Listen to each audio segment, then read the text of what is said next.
ಆದಿರಾ ತುಂಬಾನೇ ಸಾಫ್ಟ್ ಆಗಿ ಅಂದ್ಲು. ನಾನೇನಾದ್ರೂ ಸೌಂಡ್ ಮಾಡಿದ್ರೆ ಏನಾಗುತ್ತೆ ಅಂತ ನಿಮ್ಗೆ ಗೊತ್ತು ರಾಜವಂಶಿ ಸರ್. ಅದಕ್ಕೆ ದಯವಿಟ್ಟು ಅನಿಕಾನ ಇಲ್ಲಿಂದ ಕಳಿಸಿ. ರುದ್ರ ತಕ್ಷಣ ಸಿಟ್ಟಿಂದ ಅಂದ, ನಾನ್ ಅವಳನ್ನ ಯಾಕೆ ಕಳಿಸ್ಬೇಕು? ನಾನ್ ತುಂಬಾನೇ ಡೀಸೆಂಟ್ ಅನ್ಕೊಂಡಿರೋ ತನ್ನ ಫ್ರೆಂಡ್ ಎಷ್ಟು ಶೇಮ್ಲೆಸ್ ಅಂತ ಅವಳಿಗೆ ಈಗ್ಲೇ ಗೊತ್ತಾಗ್ಲಿ ಬಿಡು. ಇದನ್ ಕೇಳಿದ ತಕ್ಷಣ ಆದಿರಾ ಕಣ್ಗಳು ಅರಳಿದ್ವು. ಅವಳು ಪೂರ್ತಿ ಸಿಟ್ಟಿಂದ, ನೀವು ನನ್ನನ್ನು ಶೇಮ್ಲೆಸ್ ಅಂತ ಕರಿತಿದ್ದೀರಾ ಅಂತ ಕೇಳಿದ್ಲು.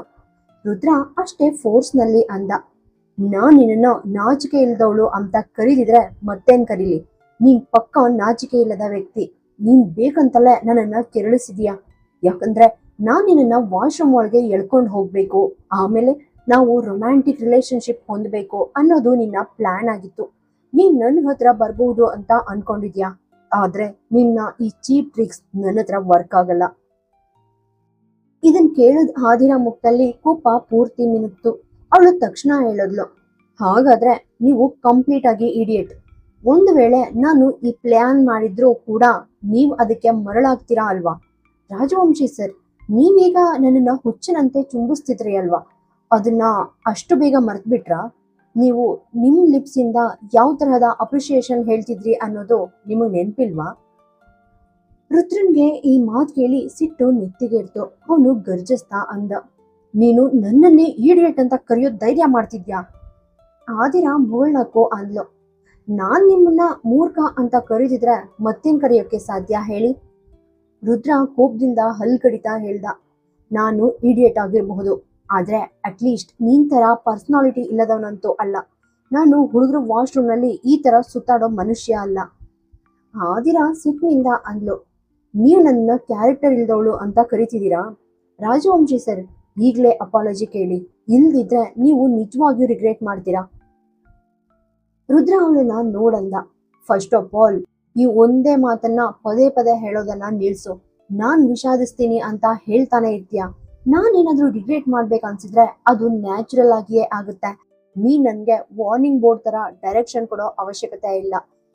ಆದಿರಾ ಒಂದು ಲಾಂಗ್ ಬ್ರೆತ್ ತಗೊಂಡು ಹೇಳಿದ್ಲು, ಹಾಗಾದ್ರೆ ನೀವು ನನ್ನ ಹತ್ರ ಸಾರಿ ಕೇಳಲ್ವಾ? ಈಗ ನನ್ನನ್ನ ಕ್ಯಾರೆಕ್ಟರ್ಲೆಸ್ ಅಂತ ಕರೀದಕ್ಕೆ ನೀವು ಕ್ಷಮೆ ಕೇಳಲ್ವಾ? ರುದ್ರ ಪುಟ್ಟಿ ಆಟಿಟ್ಯೂಡ್ ತೋರಿಸ್ತಾ ಅಂದ, ಇಲ್ಲ, ಚಾನ್ಸೇ ಇಲ್ಲ. ಆದಿರಾ ಮುಗುಳ್ನಕ್ಕೋ ಅಂದ್ಲು, ಹಾಗಾದ್ರೆ ನಾನೆಷ್ಟು ಕ್ಯಾರೆಕ್ಟರ್ಲೆಸ್ ಅಂತ ನಿಮ್ಗೆ ಈಗ ತೋರಿಸ್ತೀನಿ ನೋಡಿ. ಹೀಗೆ ಹೇಳ್ತಾ ಅವಳು ಎದ್ ನಿಂತ್ಲು. ನೆಕ್ಸ್ಟ್ ಮೂಮೆಂಟ್ ಅವಳು ತನ್ನ ಸೊಂಟದ ಮೇಲೆ ಕೈ ಇಟ್ಕೊಂಡ್ಲು. ರುದ್ರ ನಗ್ತಾ ಅಂದ, ನೀನು ಪೂರ್ತಿ ಬ್ರೋಕನ್ ಅನ್ಸುತ್ತೆ. ನೀನ್ ನೋಡೋಕೆ ಆಲ್ರೆಡಿ ಒಬ್ಬ ಓಲ್ಡ್ ಲೇಡಿ ತರ ಕಾಣಿಸ್ತಿದ್ಯಾ. ಅಂಡ್ ಈಗ ನಿನ್ನ ಈ ಬಾಡಿ ಕೂಡ ಪೂರ್ತಿ ಯೂಸ್ಲೆಸ್ ಆಗಿದೆ. ಅವನ್ ಹೀಗೆ ಹೇಳ್ತಿದ್ದಾಗ ಅವನ್ ಫೇಸ್ ನಲ್ಲಿ ಸಖತ್ ವ್ಯಂಗ್ಯದ ಎಕ್ಸ್ಪ್ರೆಷನ್ ಕಾಣಿಸ್ತಾ ಇತ್ತು. ಆದಿರಾ ಕೂಡ ಅಷ್ಟೇ ಸ್ಮಾರ್ಟ್ ಆಗಿ ಮುಗುಳ್ನಕ್ಕೋ ಅಂದ್ಲು, ನಾನ್ ಯೂಸ್ಲೆಸ್ ಆಗಿದ್ದೀನಿ ಇಲ್ವಾ ಅನ್ನೋದು ಸೆಕೆಂಡ್ರಿ, ಆದ್ರೆ ಸದ್ಯಕ್ಕೆ ನೀವು ಮಾತ್ರ ಇಲ್ಲಿ ಹೆಲ್ಪ್ಲೆಸ್ ಆಗಿದ್ದೀರಾ.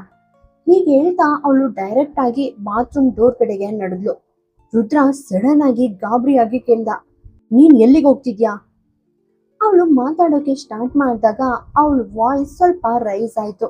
ಆದ್ರೆ ಮರುಕ್ಷಣದಲ್ಲೇ ಅವಳದನ್ನ ಪೂರ್ತಿ ಸೈಲೆಂಟ್ ಮಾಡ್ಕೊಂಡ್ಲು. ಆದಿರಾ ಮುಗುಳ್ನಕ್ಕೋ ಅಂದ್ಲು, ಏನಾಯ್ತು? ಈಗ್ಲಾದ್ರೂ ನಿಮ್ಗೆ ಡೇಂಜರ್ ಸೈನ್ ಕಾಣಿಸ್ತಿದ್ಯಾ? ರುದ್ರ ಅವಳನ್ನೇ ದಿಟ್ಟಿಸಿ ನೋಡ್ತಾ ವಾರ್ನಿಂಗ್ ಕೊಟ್ಟ, ನೀನ್ ಈಗೇನಾದ್ರೂ ಹೊರಗ್ ಹೋದ್ರೆ ಹುಷಾರ್, ಆಮೇಲೆ ಕಾನ್ಸಿಕ್ವೆನ್ಸಸ್ ಸರಿ ಇರಲ್ಲ. ಆದಿರಾ ಬೇಗನೆ ರಿಪ್ಲೈ ಕೊಡ್ಲು, ನಾನ್ ಒಂದ್ ಸೆಕೆಂಡ್ ಕೂಡ ಇಲ್ಲಿರಲ್ಲ. ನನ್ನನ್ನ ಕ್ಯಾರೆಕ್ಟರ್ಲೆಸ್ ಅಂತ ಕರೆಯೋಕೆ ನಿಮಗ್ ತುಂಬಾನೇ ಇಷ್ಟ ಅಲ್ವಾ? ಈಗ ನೀವು ನಿಮ್ಮನ್ನ ಹೇಗೆ ಡಿಫೈನ್ ಮಾಡ್ಕೋತೀರಿ ಅಂತ ನಾನು ನೋಡ್ತೀನಿ. ಹೀಗೆ ಹೇಳ್ತಾ ಅವಳು ಸಡನ್ ಆಗಿ ಬಾಗ್ಲು ಓಪನ್ ಮಾಡಿ ಹೊರಗ್ ಬಂದ್ಲು. ಹೊರಗೆ ಅನಿಕಾ ಇನ್ನು ರುದಿಕಾನ ಸಮಾಧಾನ ಮಾಡೋಕೆ ಟ್ರೈ ಮಾಡ್ತಿದ್ಲು. ಆದಿರಾ ಬಾಗ್ಲು ಓಪನ್ ಮಾಡ್ಕೊಂಡು ಹೊರಗ್ ಬರೋದನ್ನ ನೋಡಿ ಅವಳಿಗೆ ಪೂರ್ತಿ ಶಾಕ್ ಆಯ್ತು. ಆದಿರಾ ಅಂಡ್ ರುದ್ರ ಒಂದೇ ವಾಶ್ರೂಮ್ ಒಳಗಡೆ ಇರೋ ಸೀನ್ ನೋಡಿ ಅವಳಿಗೆ ಪೂರ್ತಿ ಅಸಹ್ಯ ಅನ್ನಿಸ್ತು. ಅವರಿಬ್ರ ಹಾಟ್ ರೊಮ್ಯಾನ್ಸ್ ಬಗ್ಗೆ ಅವಳು ಕೇಳಿದ್ಲು ನಿಜ, ಆದ್ರೆ ಅದು ಈ ಲೆವೆಲ್ಗೆ ಹೋಗುತ್ತೆ ಅಂತ ಅವಳು ಎಕ್ಸ್ಪೆಕ್ಟ್ ಮಾಡಿರ್ಲಿಲ್ಲ. ಅವಳು ಆದಿರಾಳನ್ನ ನೋಡಿ ಕೇಳಿದ್ಲು, ನೀನು ನನ್ ಬ್ರದರ್ ಜೊತೆ ಇಷ್ಟೊತ್ತು ಒಳಗೆ ಇದ್ಯಾ? ಆದಿರಾ ಮುಗುಳ್ನಕ್ಕೂ ಅಂದ್ಲು, ಇಲ್ಲ, ನಿನ್ನ ಬ್ರದರ್ನ ದೆವ್ವ ಒಳಗಡೆ ಇದೆ. ನೀನ್ ಅವನನ್ನ ಮೀಟ್ ಮಾಡೋಕೆ ಇಷ್ಟಪಡ್ತೀಯಾ? ಒಂದ್ ವೇಳೆ ನೋಡ್ಬೇಕು ಅಂದ್ರೆ ಪ್ಲೀಸ್ ಸ್ವಲ್ಪ ಹೊತ್ತು ವೆಯ್ಟ್ ಮಾಡು, ಅವನೀಗ ತನ್ನ ಸುತ್ತ ಟವಲ್ ಸುತ್ಕೊಳ್ತಿದ್ದಾನೆ. ಇದನ್ ಕೇಳಿದ ತಕ್ಷಣ ಅನಿಕಾ ಗಾಬರಿಯಿಂದ ತನ್ನ ಬಾಯನ್ನ ಕೈಯಿಂದ ಮುಚ್ಕೊಂಡ್ಲು. ಅವಳು ಬೇಗನೆ ಹೃದಿಕಾ ಕಡೆ ನೋಡಿ ಅಂದ್ಲು, ನೋಡು ಕಂದಮ್ಮ, ನೀನ್ ಸ್ವಲ್ಪ ಹತ್ರ ಪರವಾಗಿಲ್ಲ, ಆದ್ರೆ ನಾನ್ ನಿನ್ನನ್ನ ಇಲ್ಲಿರೋಕ್ ಬಿಡಲ್ಲ. ಇಲ್ಲಿ ಪೂರ್ತಿ ವಲ್ಗರ್ ಆಕ್ಟಿವಿಟೀಸ್ ನಡೀತಿದೆ. ಹೀಗೆ ಹೇಳ್ತಾ ಅವಳು ತುಂಬಾನೇ ಅರ್ಜೆಂಟ್ ಆಗಿ ಹೃದಿಕಾನ ಕರ್ಕೊಂಡು ಅಲ್ಲಿಂದ ಹೊರಟೋದ್ಲು. ಇಷ್ಟೊತ್ತು ಅಳ್ತಿದ್ದ ಹೃದಿಕಾ ಸಡನ್ ಆಗಿ ಸೈಲೆಂಟ್ ಆದ್ಲು. ಅವಳು ಅಳುವ ನೆಪ ಮಾಡಿ ಅನಿಕಾನ ಇಲ್ಲಿಗೆ ಕರ್ತಂದಿದ್ದಾಳೆ ಅನ್ನೋ ಹಾಗಿತ್ತು ಅವಳ ಬಿಹೇವಿಯರ್. ಈಗ ಅವಳು ನಗ್ತಾ ಅನಿಕಾ ಜೊತೆ ಅಲ್ಲಿಂದ ಹೊರಟೋದ್ಲು. ಅವಳಿಗೆ ಬೇಕಾದ ಪರ್ಫೆಕ್ಟ್ ಎಂಟರ್ಟೈನ್ಮೆಂಟ್ ಸಿಕ್ಕಿತ್ತು. ಅಷ್ಟರಲ್ಲಿ ರುದ್ರ ವಾಶ್ರೂಮ್ ಇಂದ ಹೊರಗ್ ಬಂದ. ಅನಿಕಾ ಅಲ್ಲಿಂದ ಹೋಗೋದನ್ನ ನೋಡಿ ಅವನ ಮುಖದಲ್ಲಿ ಕೋಪ ಇನ್ನೂ ಜಾಸ್ತಿ ಆಯ್ತು. ಈ ಟೈಮ್ನಲ್ಲಿ ಅವನು ನಿಜವಾಗಿಯೂ ಟವಲ್ ಸುತ್ಕೊಂಡಿದ್ದ. ಆದಿರಾ ಕೂಡ ಅಲ್ಲಿಂದ ಹೊರಡೋಕೆ ರೆಡಿ ಆದ್ಲು. ಆದ್ರೆ ರುದ್ರ ಅವಳ ಕೈ ಹಿಡಿದು ತನ್ನ ಕಡೆಗೆ ಸಡನ್ ಆಗಿ ಎಳೆದ. ಆದಿರಾ ಡೈರೆಕ್ಟ್ ಆಗಿ ಅವನ ಎದೆ ಮೇಲೆ ಬಿದ್ಲು. ರುದ್ರ ಅವಳನ್ನ ತುಂಬಾನೇ ಸಿಟ್ಟಿನಿಂದ ನೋಡಿ ಅಂದ, ನೀನು ಈ ರೀತಿ ವಾಶ್ರೂಮ್ ನಿಂದ ಹೊರಗ್ ಬರೋಕೆ ನಿನ್ಗೆಷ್ಟು ಧೈರ್ಯ ಇರಬೇಕು? ಆದಿರಾ ಮುಗುಳ್ನಕ್ಕೂ ಅಂದ್ಲು, ಯಾಕೆ? ನಾನ್ ವಾಶ್ರೂಮ್ ಇಂದ ಹೊರಗ್ ಬರೋಕೆ ಸಾಧ್ಯನೇ ಇಲ್ವಾ? ನೀವೀಗ ನನ್ನನ್ನ ಇನ್ನೂ ಜಾಸ್ತಿ ಹೊಗಳ್ಬೇಕು ಅನ್ಕೊಂಡಿದ್ದೀರಾ? ಆದ್ರೆ ಸಾರಿ, ನೀವು ನನ್ನ ಮೇಲೆ ಸುರಿಸ್ತಿದ್ದ ಆ ಅಪ್ರಿಷಿಯೇಷನ್ ಕೇಳೋಕೆ ನನಗೇನು ಇಂಟ್ರೆಸ್ಟ್ ಇಲ್ಲ. ಸೊ ಪ್ಲೀಸ್ ನನ್ನನ್ನ ಹೋಗಕ್ ಬಿಡಿ. ಹೀಗೆ ಹೇಳ್ತಾ ಅವಳು ರುದ್ರನ್ ಕೈಯಿಂದ ತನ್ನ ಕೈ ಬಿಡಿಸ್ಕೊಳ್ಳೋಕೆ ಟ್ರೈ ಮಾಡಿದ್ಲು. ಆದ್ರೆ ಈ ಬಾರಿ ರುದ್ರ ಅವಳ ಸೊಂಟದ ಮೇಲೆ ಗಟ್ಟಿಯಾಗಿ ಕೈ ಇಟ್ಟ. ಈಗ ಅವನ ಮುಖ ಕೋಪದಿಂದ ನಡುಗ್ತಾ ಇತ್ತು. ಇಲ್ಲಿಯವರೆಗೆ ಅವನು ಇದನ್ನೆಲ್ಲ ಜಸ್ಟ್ ಒಂದ್ ಫನ್ ಅಂತ ತಗೊಂಡಿದ್ದ. ಆದ್ರೆ ಈಗ ಅವನಿಗೆ ಆದಿರಾ ಮೇಲೆ ರಿಯಲ್ ಆಗಿ ಸಿಟ್ಟು ಬಂದಿತ್ತು. ಆದಿರಾ ಕೂಡ ಕಿಂಚಿತ್ತು ಹೆದರದೆ ಅವನನ್ನೇ ದಿಟ್ಟಿಸಿ ನೋಡ್ತಿದ್ಲು. ರುದ್ರ ಹಲ್ ಕಡಿತಾ ಅಂದ, ನೀನ್ ಏನ್ ಮಾಡಿದ್ಯಾ ಅಂತ ನಿನ್ಗೆ ಐಡಿಯಾ ಇದೆಯಾ? ಆದಿರಾ ಕೂಡ ಸಿಟ್ಟಿನಿಂದಲೇ ರಿಪ್ಲೈ ಕೊಟ್ಲು, ನಾನ್ ಏನ್ ಮಾಡಿದೀನೋ ಅದಕ್ಕೆ ನೀವೇ ನನ್ನನ್ನ ಫೋರ್ಸ್ ಮಾಡಿದ್ದು. ನನ್ನನ್ನ ಕ್ಯಾರೆಕ್ಟರ್ಲೆಸ್ ಅಂತ ಕರೆಯೋಕೆ ನಿಮ್ಗೆಷ್ಟು ಧೈರ್ಯ? ಹೌದು, ಹೇಳಿ, ನಾನೇನ್ ಮಾಡ್ದೆ? ನಿಮ್ಮ ರೆಸ್ಪೆಕ್ಟ್ ಏನಾದ್ರೂ ಕಸ್ಕೊಂಡಿದ್ದೀನಾ? ಅಸ್ಲಿಗೆ ನಿಮ್ಗೆ ಗೌರವ ಅನ್ನೋದಿದ್ಯಾ? ರುದ್ರ ಆದಿರಾ ಕಡೆ ಬೆಂಕಿ ಉಗುಳೋ ಹಾಗೆ ನೋಡ್ದ. ಅವಳು ವಾಶ್ರೂಮ್ ಇಂದ ಆ ರೀತಿ ಹೊರ ಬಂದಿದ್ದಾನ ನೋಡಿ ಅವನು ಆಲ್ರೆಡಿ ಸಖತ್ ಇರಿಟೇಟ್ ಆಗಿದ್ದ. ಈಗ ಅವಳ ಈ ಮಾತುಗಳು ಅವನ ಸಿಟ್ಟನ್ನ ನೆತ್ತಿಗೇರ್ಸಿದ್ವು. ಅವನು ಅವಳ ಸೊಂಟದ ಮೇಲಿದ್ದ ಕೈಯನ್ನ ತೆಗೆದು ಮರುಕ್ಷಣ ಅವಳ ಕೈ ಹಿಡಿದು ಬೆನ್ ಹಿಂದೆ ತಿರುಗಿಸಿ ಜೋರಾಗಿ ಟ್ವಿಸ್ಟ್ ಮಾಡ್ದ. ಆದಿರಾ ನೋವಿನಿಂದ ಒದ್ದಾಡಿದ್ಲು.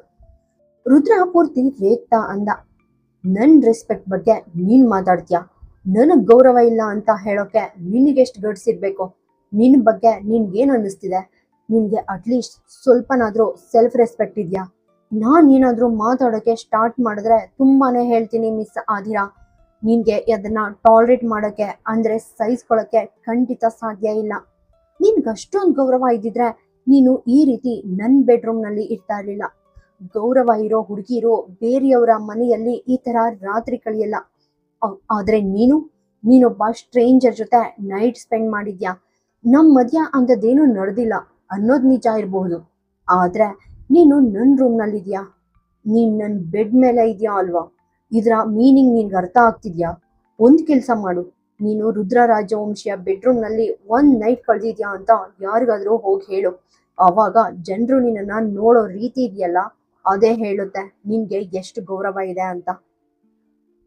ರುದ್ರ ಹೀಗೆ ಹೇಳ್ತಿರುವಾಗ ಅವನ ಮುಖ ಪೂರ್ತಿ ವ್ಯಂಗ್ಯ ತುಂಬಿ ಹೋಗಿತ್ತು. ಆದಿರಾ ಅವನ್ ಎದೆಗೆ ಬಲವಾಗಿ ಉತ್ಕೊಂಡ್ಲು. ರುದ್ರ ಈಗಷ್ಟೇ ಶವರ್ ತಗೊಂಡು ಹೊರಗೆ ಬಂದಿದ್ರಿಂದ ಬರೀ ಟವಲ್ ಮಾತ್ರ ಧರಿಸಿದ್ದ.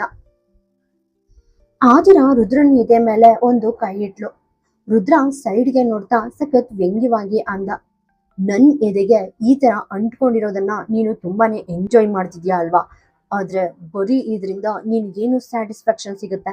ನಿನಗೆ ಇಷ್ಟ ಇದ್ರೆ ನಾನು ನಿನ್ನ ಕಂಪ್ಲೀಟ್ ಆಗಿ ಸ್ಯಾಟಿಸ್ಫೈ ಮಾಡಬಲ್ಲೆ.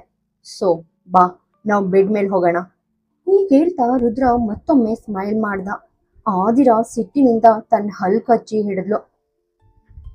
ರುದ್ರ ಸಡನ್ ಆಗಿ ಅವಳನ್ನ ಬಿಟ್ಬಿಟ್ಟ ಅಂಡ್ ಅಂದ, ಮಿಸ್ ಆದಿರಾ, ನಿನಗೆ ನನ್ ಮೇಲೆ ಸಖತ್ ಇಂಟ್ರೆಸ್ಟ್ ಇರ್ಬೋದು, ಆದ್ರೆ ನನಗ್ ನಿನ್ ಮೇಲೆ ಸ್ವಲ್ಪನೂ ಇಂಟ್ರೆಸ್ಟ್ ಇಲ್ಲ. ನಿನ್ ತರಹದ ಹುಡುಗಿಯರನ್ನ ನಾನು ನನ್ನ ಬೆಡ್ ಹತ್ರ ಕೂಡ ಸೇರ್ಸಲ್ಲ. ಸೊ ಈಗ ಸೈಲೆಂಟ್ ಆಗಿ ಇಲ್ಲಿಂದ ಹೊರಟೋಗು. ರುದ್ರ ಮಾತಾಡ್ತಿದ್ದ ಹಾಗೆ ಅವನ ಫೇಸ್ ಕೋಪದಿಂದ ಕೆಂಪಾಯ್ತು ಅಂಡ್ ಅವನ ವಾಯ್ಸ್ ಕೂಡ ತುಂಬಾನೇ ಜೋರಾಯ್ತು. ಆ ದಿನ ಏನೋ ರಿಪ್ಲೈ ಕೊಡೋಕೆ ಟ್ರೈ ಮಾಡಿದ್ಲು, ಆದ್ರೆ ಅವಳು ಮಾತಾಡೋ ಮುಂಚೆನೆ ರುದ್ರ ಮತ್ತೆ ಕಿರ್ಚಾಡ್ದ. ನಾನ್ ನಿನಗೆ ಹೇಳಿದ್ ಕೇಳಿಸ್ಲಿಲ್ವಾ? ನನ್ನ ರೂಮ್ನಿಂದ ಈಗ್ಲೇ ಗೆಟ್ ಔಟ್, ಇಲ್ದಿದ್ರೆ ನಾನೇ ನಿನ್ನ ಕುತ್ತಿಗೆ ಪಟ್ಟಿ ಹಿಡಿದು ಹೊರಗಾಗ್ತೀನಿ. ಆ ದಿನ ಬೆಂಕಿ ಉಗುಳೋ ಕಣ್ಣುಗಳಿಂದ ಅವನನ್ನ ನೋಡಿ ತಕ್ಷಣ ಅಲ್ಲಿಂದ ಹೊರಬಂದ್ಲು. ರುದ್ರ ಈ ಹಿಂದೆ ಕೂಡ ಅವಳಿಗೆ ಎಷ್ಟೋ ವಿಷಯಗಳನ್ನ ಹೇಳಿದ್ದ, ಆದ್ರೆ ಇವತ್ತು ಅವನು ಮಾತಾಡಿದ ರೀತಿ ಅವಳಿಗೆ ತುಂಬಾನೇ ಹರ್ಟ್ ಅಂಡ್ ಇರಿಟೇಷನ್ ಉಂಟು ಮಾಡಿತ್ತು. ಅವಳು ಬೇರೆ ರೂಮ್ಗೆ ಹೋಗಿ ಡೈರೆಕ್ಟ್ ಆಗಿ ವಾಶ್ರೂಮ್ ಒಳಗೆ ಹೋದ್ಲು. ಶವರ್ ಕೆಳಗೆ ನಿಂತು ಅದನ್ನ ಆನ್ ಮಾಡಿದ್ಲು. ನೀರು ಅವಳನ್ನ ಪೂರ್ತಿಯಾಗಿ ನಿನ್ಸೋಕೆ ಸ್ಟಾರ್ಟ್ ಮಾಡ್ತು. ರುದ್ರ ಹೇಳಿದ ಆ ಚೀಪ್ ಮಾತುಗಳನ್ನ ಮರೆಯೋಕೆ ಅವಳು ತುಂಬಾನೇ ಟ್ರೈ ಮಾಡ್ತಿದ್ಲು, ಆದ್ರೆ ಆ ವರ್ಡ್ಸ್ ಅವಳ ಮೈಂಡ್ ನಲ್ಲಿ ಪದೇ ಪದೇ ಎಕೋ ಆಗ್ತಿದ್ವು. ಆ ದಿನ ಹೋದ್ಮೇಲೆ ರುದ್ರ ಬಟ್ಟೆ ಹಾಕೊಂಡು ಆಫೀಸ್ಗೆ ರೆಡಿ ಆಗೋಕೆ ಸ್ಟಾರ್ಟ್ ಮಾಡ್ದ. ಸುಮಾರು ½ ಆದ್ಮೇಲೆ ಅವನು ಕಂಪ್ಲೀಟ್ ಆಗಿ ಡ್ರೆಸ್ಅಪ್ ಆಗಿದ್ದ. ಅವನು ಕೆಳಗ್ ಬಂದ ತಕ್ಷಣ ಅವನ ಕಣ್ಗಳು ರುದಿಕಾನ ಮಡ್ಲಲ್ಲಿ ಇಟ್ಕೊಂಡಿದ್ದ ಅನಿಕಾ ಮೇಲೆ ಬಿದ್ವು. ರುದ್ರ ಸುತ್ತಲೂ ಒಮ್ಮೆ ಚೆಕ್ ಮಾಡ್ದ. ಬಹುಶಃ ಅವನು ಆದಿರ ಎಲ್ಲಿ ಅಂತ ಹುಡುಕ್ತಿದ್ದ ಇರ್ಬೇಕು, ಆದ್ರೆ ಆದಿರ ಎಲ್ಲೂ ಕಾಣಿಸ್ಲಿಲ್ಲ. ಅನಿಕಾ ರುದಿಕಾನ ಕರ್ಕೊಂಡು ರುದ್ರನ್ ಹತ್ರ ಬಂದು ಅಂದ್ಲು, ನೋಡು, ನಿಮ್ ಪಪ್ಪ ಬಂದಿದ್ದಾರೆ, ಈಗ ನೀನು ನಿಮ್ ಪಪ್ಪನ ಜೊತೆ ಬ್ರೇಕ್ಫಾಸ್ಟ್ ಮಾಡ್ತೀಯಾ ಅಲ್ವಾ? ರುದ್ರ ರುದಿಕಾನ ಕೈಗೆ ತಗೊಂಡು ಡೈನಿಂಗ್ ಟೇಬಲ್ ಕಡೆ ನಡೆದ. ಅನಿಕಾನ ನೋಡ್ತಾ, ರುದಿಕಾ ಬ್ರೇಕ್ಫಾಸ್ಟ್ ರೆಡಿ ಇದೆಯಾ ಅಂತ ಕೇಳ್ದ. ಅನಿಕಾ ಬೇಗನೆ ರಿಪ್ಲೈ ಕೊಟ್ಲು, ನನಗ್ ಗೊತ್ತಿಲ್ಲ, ಅವಳಿಗೆ ಬ್ರೇಕ್ಫಾಸ್ಟ್ ಹೇಗ್ ಮಾಡ್ಬೇಕಂತ ನನ್ಗೆ ಐಡಿಯಾ ಇಲ್ಲ. ಆದಿರ ಇದನ್ನೆಲ್ಲ ನೋಡ್ಕೊಳ್ತಾಳೆ, ಆದ್ರೆ ಆದಿರ ಇನ್ನೂ ಅವಳ ರೂಮಿಂದ ಹೊರಗೆ ಬಂದಿಲ್ಲ. ರುದ್ರನ್ಗೆ ಸಿಕ್ಕಾಬಟ್ಟೆ ಸಿಟ್ಟು ಬಂತು. ಅವನ್ ಅಂದ, ಅವಳು ಏನಂತ ಅನ್ಕೊಂಡಿದ್ದಾಳೆ? ಅವಳು ನನ್ನ ಮಗಳಿಗೆ ಬ್ರೇಕ್ಫಾಸ್ಟ್ ಮಾಡ್ಕೊಡ್ತಿದ್ರೆ ನನ್ನ ಮಗಳು ಹಸುವಿನಿಂದ ಇರ್ತಾಳ? ಅವಳಿಗೆ ರುದಿಕಾ ಬಗ್ಗೆ ಕೇರ್ ಇಲ್ದಿರ್ಬೋದು, ಆದ್ರೆ ನಾನು ಅವಳನ್ನ ಚೆನ್ನಾಗಿ ನೋಡ್ಕೊಳ್ತೀನಿ. ಹೀಗೆ ಹೇಳ್ತಾ ಅವನು ಒಬ್ಬ ಸರ್ವೆಂಟ್ನ ಕರೆದು ಆರ್ಡರ್ ಮಾಡ್ದ, ಹೋಗಿ ರುದಿಕಾ ಬ್ರೇಕ್ಫಾಸ್ಟ್ ತಗೊಂಡ್ ಬಾ. ಒಂದ್ ವೇಳೆ ನಿನಗದು ಹೇಗ್ ಮಾಡ್ಬೇಕಂತ ಗೊತ್ತಿಲ್ಲದೆ ಇದ್ರೆ ನನಗೆ ಹೇಳು, ನಾನೇ ಕಿಚನ್ಗೆ ಹೋಗಿ ಮಾಡ್ತೀನಿ. ಆ ಸರ್ವೆಂಟ್ ತಲೆಬಾಗಿ ಹೇಳ್ದ, ಇಲ್ಲ ಸರ್, ನನ್ಗೆ ಅಡಿಗೆ ಮಾಡೋದು ಹೇಗೆ ಅಂತ ಗೊತ್ತು ಅಂತ ಹೇಳಿ ತಕ್ಷಣ ಕಿಚನ್ ಕಡೆ ಹೋದ. ಅನಿಕಾ ರುದ್ರನನ್ನ ನೋಡಿ ಕೇಳಿದ್ಲು, ಆದ್ರೆ ಆದಿರ ಇನ್ನೂ ಯಾಕೆ ಬಂದಿಲ್ಲ? ಅವಳು ರುದಿಕಾ ವಿಷಯದಲ್ಲಿ ಯಾವತ್ತೂ ಈ ತರ ನೆಗ್ಲಿಜೆನ್ಸ್ ತೋರ್ಸಲ್ಲ. ಹಾಲು, ಬ್ರೇಕ್ಫಾಸ್ಟ್ ಅಂಡ್ ಫುಡ್ ಎಲ್ಲವನ್ನ ಕರೆಕ್ಟ್ ಟೈಮ್ಗೆ ಕೊಡ್ತಾಳೆ. ನಾನು ಹೋಗಿ ಚೆಕ್ ಮಾಡ್ಲಾ? ಅವಳ ಮಾತು ಮುಗಿಸೋ ಮೊದ್ಲೇ ರುದ್ರ ಸಿಟ್ಟಿಂದ ಅಂದ, ನೀನ್ ಅವಳ ಬಗ್ಗೆ ಅತಿಯಾಗಿ ತಲೆ ಕೆಡ್ಸ್ಕೊಳ್ತಿದ್ಯಾ ಅಂತ ನಿನ್ಗನ್ನಿಸ್ತಿಲ್ವಾ? ಅವಳು ಜಸ್ಟ್ ನಿನ್ ಫ್ರೆಂಡ್ ಅಷ್ಟೇ. ನೀನು ನಿನ್ ಕೆಲ್ಸ ನೋಡ್ಕೊಂಡ್ರೆ ಸಾಕು. ನಿನ್ ಫ್ರೆಂಡ್ ಈ ರೀತಿ ಬಿಹೇವ್ ಮಾಡೋದ್ರಿಂದ ನಾನ್ ಅವಳ ಮುಂದೆ ಬಾಗಿ ರಿಕ್ವೆಸ್ಟ್ ಮಾಡ್ತೀನಿ ಅಂತ ಅನ್ಕೊಂಡಿದ್ರೆ ಅದು ಅವಳ ದೊಡ್ಡ ಮಿಸ್ಟೇಕ್. ನನ್ನ ಮಗಳಿಗೋಸ್ಕರ ಅವಳ ತರಹದ 1000 ಕೇರ್ ಟೇಕರ್ಸ್ನ ನಾನ್ ಅಪಾಯಿಂಟ್ ಮಾಡ್ಕೊಳ್ಬಲ್ಲೆ. ನನ್ಗೆ ಅವಳ ಅವಶ್ಯಕತೆ ಇಲ್ಲ. ರುದ್ರ ಹೀಗೆ ಹೇಳ್ತಿರುವಾಗ ಅವನ ಮುಖ ಕೋಪದಿಂದ ನಡುಗ್ತಾ ಇತ್ತು. ಅಷ್ಟರಲ್ಲಿ ಮೆಟ್ಲು ಇಳಿದು ಬರ್ತಿದ್ದ ಆದಿರ ಮೇಲೆ ಅವನ ಕಣ್ಬಿತ್ತು. ಆದಿರ ಫೇಸ್ ಪೂರ್ತಿ ಕೆಂಪಾಗಿತ್ತು. ಅವಳು ಲಾಸ್ಟ್ ½ ಇಂದ ಶವರ್ ಕೆಳಗೆ ನಿಂತಿದ್ರಿಂದ ಬಿಸಿನೀರು ಅವಳ ಬಾಡಿಯನ್ನ ರೆಡ್ ಕಲರ್ಗೆ ಟರ್ನ್ ಮಾಡಿತ್ತು. ಅವಳ ಕೂದಲು ಇನ್ನೂ ಒದ್ದೆಯಾಗಿತ್ತು ಅಂಡ್ ಅವಳು ಒಂದು ಸಿಂಪಲ್ ಹಳದಿ ಕುರ್ತಾ ಸೂಟ್ ಧರಿಸಿದ್ಲು. ಕೆಳಗ್ ಬರುವಾಗ ಅವಳು ತುಂಬಾನೇ ಜೋರಾಗಿ ಸೀನದ್ಲು. ಬಹುಶಃ ಅವಳಿಗೆ ಕೋಲ್ಡ್ ಆಗಿರಬಹುದು. ಅವಳು ಬಂದ ತಕ್ಷಣ ರುದ್ರನ್ ಮಡ್ಲಲ್ಲಿದ್ದ ರುದಿಕಾನ ನೋಡಿದ್ಲು, ಆದ್ರೆ ರುದ್ರ ಹತ್ರ ಕೇಳಿದ್ರು ಅವನು ರುದಿಕಾನ ಕೊಡಲ್ಲ ಅಂತ ಅವಳಿಗೆ ಚೆನ್ನಾಗಿ ಗೊತ್ತಿತ್ತು. ಅದಕ್ಕೆ ಅವಳು ಏನು ಮಾತಾಡ್ದೆ ಸೈಲೆಂಟ್ ಆಗಿ ಕಿಚನ್ ಕಡೆ ನಡೆದ್ಲು. ಅನಿಕಾ ಅವಳನ್ನ ಸ್ಟಾಪ್ ಮಾಡಿ ಹೇಳಿದ್ಲು, ಸರ್ವೆಂಟ್ ರುದಿಕಾಗೆ ಬ್ರೇಕ್ಫಾಸ್ಟ್ ರೆಡಿ ಮಾಡ್ತಿದ್ದಾನೆ ಅಂದ್ಲು. ಅನಿಕಾ ಮಾತು ಕೇಳಿ ಆದಿರ ಶಾಕ್ ಆಗಿ ಅವಳನ್ನೇ ನೋಡಿದ್ಲು. ಅನಿಕಾ ತಕ್ಷಣ ಮ್ಯಾನೇಜ್ ಮಾಡ್ತಾ, ಸಾರಿ ಬ್ರದರ್ ಹಾಗೆ ಆರ್ಡರ್ ಮಾಡಿದ್ರು ಅಂತ ಹೇಳಿದ್ಲು. ಆದಿರ ಪೂರ್ತಿ ಸಿಟ್ಟಿಂದ, ಆದ್ರೆ ರುದಿಕಾಗೆ ಬ್ರೇಕ್ಫಾಸ್ಟ್ ಮಾಡೋದು ನಾನು. ಇನ್ನು ಮುಂದೆ ಬೇರೆ ಯಾರಾದ್ರೂ ರುದಿಕಾ ಫುಡ್ ವಿಷಯದಲ್ಲಿ ತಲೆ ಹಾಕಿದ್ರೆ ಹುಷಾರ್. ನಾನ್ ಸೈಲೆಂಟ್ ಆಗಿದ್ದೀನಿ ಅಂದಾಕ್ಷಣ ನನ್ ವಾಯ್ಸ್ ಇಲ್ಲ ಅಂತ ಅರ್ಥ ಅಲ್ಲ ಅಂತ ಹೇಳಿದ್ಲು. ಅಷ್ಟರಲ್ಲಿ ಕೃಪಾ ರಾಜವಂಶಿ ಅಲ್ಲಿಗೆ ಬಂದು, ನಿನಗ್ ನಾಲ್ಗೆ ಇಲ್ಲ ಅಂತ ಯಾರು ಹೇಳಿದ್ರು? ನಿನ್ಗೆ ಸಖತ್ ಸ್ಪೈಸಿ ನಾಲ್ಗೆ ಇದೆ, ಅದನ್ನ ನಾವೆಲ್ಲರೂ ತುಂಬಾನೇ ಎಂಜಾಯ್ ಮಾಡ್ತೀವಿ ಅಂತ ಅಂದ್ರು. ಹೀಗೆ ಹೇಳ್ತಾ ಅವರು ಡೈನಿಂಗ್ ಟೇಬಲ್ ಹತ್ರ ಬಂದ್ ಕುಳಿತರು. ರುದ್ರ ಅವ್ರನ್ನ ಕೋಪದಿಂದ ನೋಡ್ತಾ ಅಂದ, ನಿಲ್ಸಿ ಅಜ್ಜಿ, ಈ ದಿನಗಳಲ್ಲಿ ನಿಮ್ ಮೈಂಡ್ ನಲ್ಲಿ ಏನ್ ನಡೀತಿದೆ ಅಂತ ನನಗೆ ಚೆನ್ನಾಗ್ ಗೊತ್ತು. ಆದ್ರೆ ನೀವು ಕುಕ್ ಮಾಡ್ತಿರೋ ಆ ಇಮ್ಯಾಜಿನರಿ ಅಂದ್ರೆ ಕಾಲ್ಪನಿಕ ವಿಷಯಗಳನ್ನ ಇಲ್ಲಿಗೆ ನಿಲ್ಸಿ ಅಂತ ರಿಕ್ವೆಸ್ಟ್ ಮಾಡ್ತೀನಿ. ಇಲ್ದಿದ್ರೆ ಅದೆಲ್ಲ ಕೆಟ್ಟದಾಗಿ ಸುಟ್ಟು ಹೋಗುತ್ತೆ. ಆದಿರಾ ನನ್ನ ನಡುವೆ ಏನೂ ಇಲ್ಲ ಅಂಡ್ ಯಾವತ್ತೂ ಇರೋದಿಲ್ಲ. ಅವನಿದನ್ನ ಆದಿರಾಳಿಗೆ ಸ್ಪಷ್ಟಪಡಿಸೋ ತರ ಅವಳನ್ನೇ ನೋಡ್ ಹೇಳ್ದ. ಆದಿರಾ ಇಗ್ನೋರ್ ಮಾಡ್ತಾ ತನ್ನ ಫೇಸ್ ಬೇರೆ ಕಡೆ ತಿರುಗಿಸಿದ್ಲು. ಕೃಪಾ ರಾಜವಂಶಿ ತಕ್ಷಣ, ಯಾಕೆ, ನೀನೇನು ಹುಡುಗ ಅಲ್ವಾ? ಮತ್ತೆ ಆದಿರಾ, ನೀನೇನು ಹುಡುಗಿ ಅಲ್ವಾ ಅಂತ ಕೇಳಿದ್ರು. ಅವ್ರು ಈ ಮಾತು ಕೇಳಿ ಇಬ್ರು ಶಾಕ್ ಆಗಿ ಅವರನ್ನೇ ನೋಡಿದ್ರು. ಕೃಪಾ ರಾಜವಂಶಿ ಮುಗುಳ್ನಕ್ಕು ಅಂದ್ರು, ನೀವಿಬ್ರು ಒಬ್ಬ ಹುಡುಗಿ ಅಂಡ್ ಒಬ್ಬ ಹುಡುಗ ಹೌದಲ್ವಾ? ಹಾಗಿರ್ಬೇಕಾದ್ರೆ ಒಬ್ಬ ಹುಡುಗ ಅಂಡ್ ಹುಡುಗಿ ಲೈಫ್ ನಲ್ಲಿ ಏನೇನೋ ಮಾಡಬಹುದು. ಅವ್ರು ಹೀಗೆ ಹೇಳ್ತಿದ್ದಾಗೆ ಅವರ ವಾಯ್ಸ್ ನಲ್ಲಿ ಸ್ವಲ್ಪ ಸೀರಿಯಸ್ ಇತ್ತು. ರುದ್ರ ಅಂಡ್ ಆದಿರಾ ಇಬ್ರು ಕಣ್ಗಳು ಹರಳಿದ್ವು. ಅಷ್ಟರಲ್ಲಿ ರುದಿಕಾಗೆ ಬ್ರೇಕ್ಫಾಸ್ಟ್ ಪ್ರಿಪೇರ್ ಮಾಡ್ತಿದ್ದ ಸರ್ವೆಂಟ್ ಹೊರಗ್ ಬಂದ.